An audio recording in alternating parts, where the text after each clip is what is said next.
Assalamualaikum warahmatullahi wabarakatuh. Apa kabarnya anak soleh-soleha hari ini? Ustazah harap anak-anaknya Ustazah dalam keadaan sehat walafiat dan selalu semangat. Berjumpa lagi dengan Ustazah Rizna di pengembangan diri kita hari ini. Nah, hari ini kita akan belajar tentang gerakan sholat. Ustazah harap anak-anaknya Ustazah bisa menyimak video ini dan diperhatikan.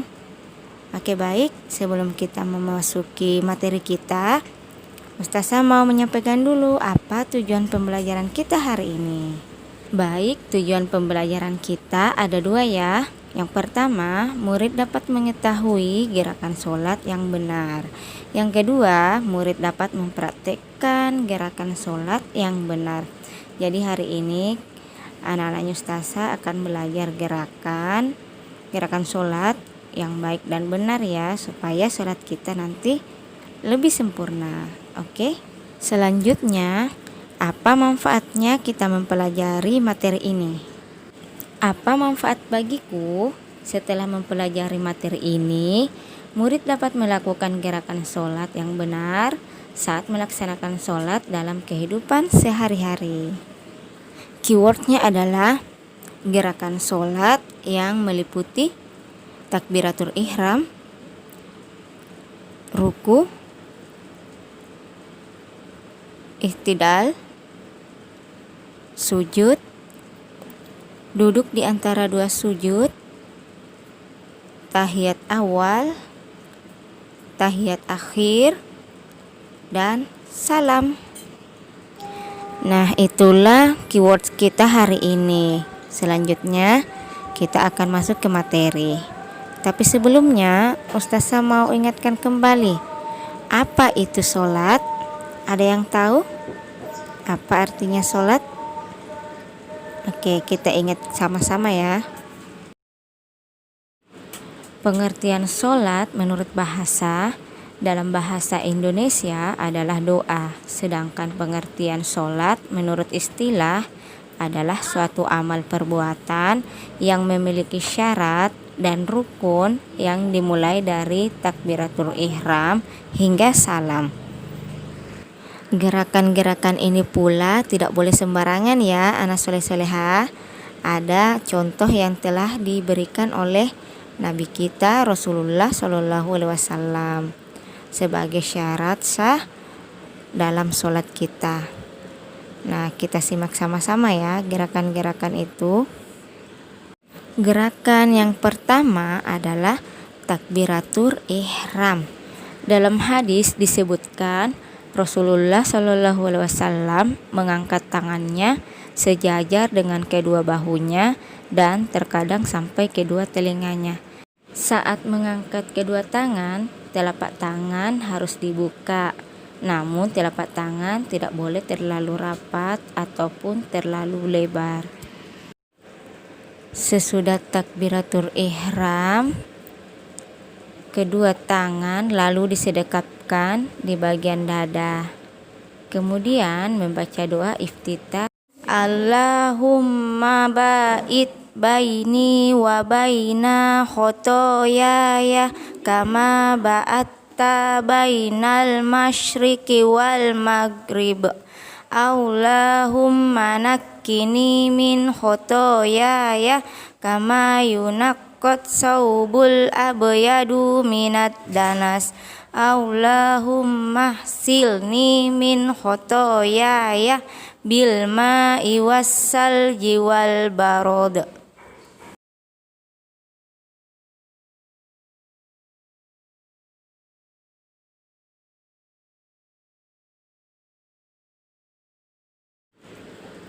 Apabila telah selesai membaca doa iftitah, dapat dilanjutkan dengan membaca surah Al-Fatihah dengan posisi tangan tetap disedekapkan pada bagian dada. Surah Al-Fatihah hukumnya wajib ya, ketika kita sholat harus dibaca. Jadi kalau kita tidak membaca surah Al-Fatihah, itu sama halnya sholat kita belum sah. Baik, gerakan sholat selanjutnya adalah ruku. Dalam hadis dikatakan Jika engkau ruku, letakkanlah kedua tanganmu di atas lututmu. Kemudian renggangkanlah jari-jarimu sampai tulang belakangmu menjadi mapan di tempatnya. Gerakan ruku dilakukan dengan membungkukkan badan hingga membentuk sudut 45 derajat dengan bagian punggung dan kepala lurus ke depan.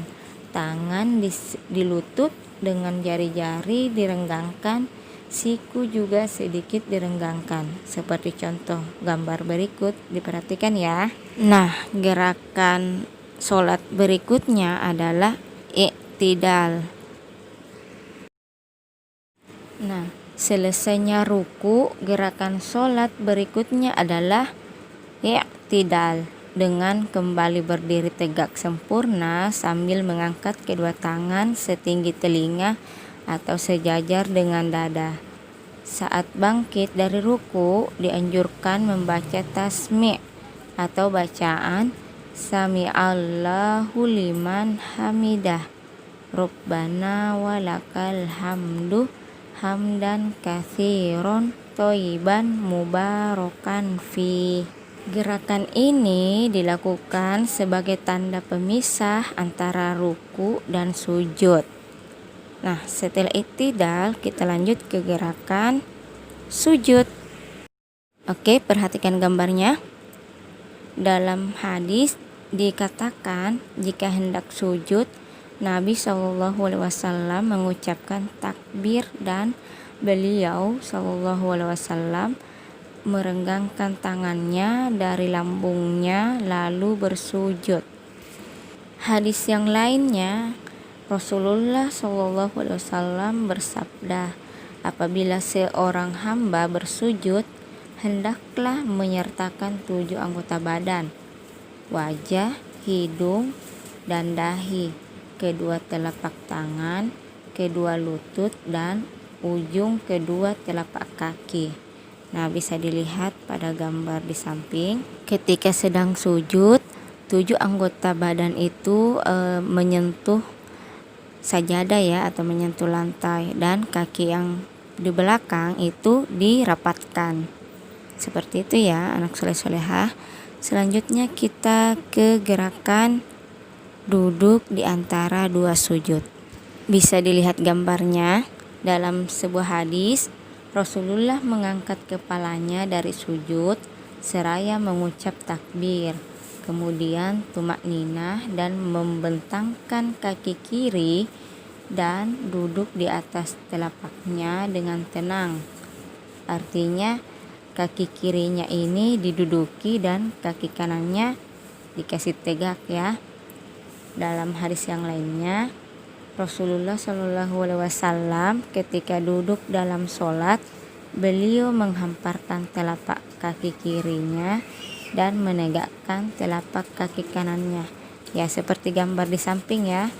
Kaki kirinya diduduki ya, dan kaki kanan ditegakkan atau dikasih berdiri ya. Ya, jadi ketika kita duduk di antara 2 sujud, kaki kiri kita duduki dan kaki kanan kita tegakkan seperti gambar ini. Baik, gerakan selanjutnya adalah duduk tasyahud. Duduk tasyahud dibagi menjadi 2, yaitu tasyahud awal dan tasyahud akhir. Pada duduk tasyahud awal, telapak kaki kiri diduduki dan telapak kaki kanan ditegakkan. Sedangkan pada duduk tasyahud akhir, kaki kiri dimajukan atau dimasukkan ke bawah betis kaki kanan dan telapak kaki kanan ditegakkan. Ketika melakukan duduk tasyahud, jari telunjuk tangan kanan diarahkan ke kiblat. Telapak tangan kiri diletakkan di atas lutut bagian kiri dan mata menatap ke arah jari telunjuk. Jadi ketika kita tahiyat, ketika dalam posisi menunjuk, yang mata kita itu menatap ke telunjuk kita ya. Jadi tangannya yang dilihati. Oke, gerakan yang terakhir adalah salam. Perhatikan gambar berikut. Setelah selesai melakukan gerakan sholat dan melafalkan bacaan sholat keseluruhan, maka ucapkanlah salam dengan menolehkan kepala ke bagian kanan dan kiri. Setiap menoleh ke kanan yang juga kiri disertai dengan bacaan salam yang lengkap. Assalamualaikum warahmatullahi wabarakatuh. Jadi kalau kita salam, kita ucapnya salamnya dengan lengkap ya. Dari kanan ke kiri, salamnya sama-sama lengkap ya. Oke, alhamdulillah pembelajaran pengembangan diri hari ini kita cukupkan sampai di sini ya. Ustazah harap anak-anaknya Ustazah bisa mempraktekkan gerakan sholat yang baik dan benar sesuai yang telah kita pelajari hari ini, mulai dari takbiratul ihram sampai gerakan salam. Nah, adapun tugas anak-anaknya Ustazah adalah membuat video tata cara gerakan sholat ya. Jadi tugasnya adalah membuat video ketika melakukan sholat dengan gerakan-gerakan yang sudah kita pelajari tadi ya, mulai dari takbiratul ihram sampai salam. Oke, Ustazah akhiri dengan membaca Alhamdulillahirrabbilalamin dan doa kafaratul majelis. Subhanakallahumma wa bihamdik asyhadu an la ilaha anta astaghfiruka wa atubu ilaik. Wassalamualaikum warahmatullahi wabarakatuh.